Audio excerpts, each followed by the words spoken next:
প্রধানমন্ত্রী তারেক রহমানের তাগিদের কারণে ১০ বছর পর সোহাগী জাহান তনু হত্যা মামলার জট খুলতে শুরু করেছে বলে জানালেন আইনমন্ত্রী মোহাম্মদ আসাদুজ্জামান। তিনি বলেন, এবছর ঈদের দিন সকালে তার মোবাইল ফোনে একটি দৈনিক পত্রিকার প্রতিবেদন পাঠিয়ে তনু হত্যা মামলার অগ্রগতির বিষয়ে জানতে চেয়েছিলেন প্রধানমন্ত্রী।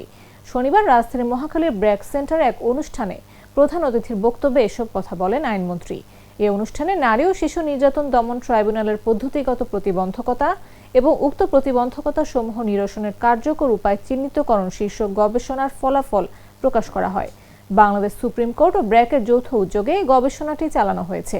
অনুষ্ঠানে একজন আইনমন্ত্রীকে অনুরোধ জানান তনু হত্যার বিচার যেন হয়। এর প্রতিক্রিয়ায় তিনি বলেন, গত ঈদের দিন সকালে প্রধানমন্ত্রী তাকে ফোনে একটি বার্তা পাঠান, যেখানে পত্রিকার একটি প্রতিবেদনের প্রসঙ্গ উল্লেখ করে মামলার হালনাগাদ তথ্য জানাতে বলা হয়।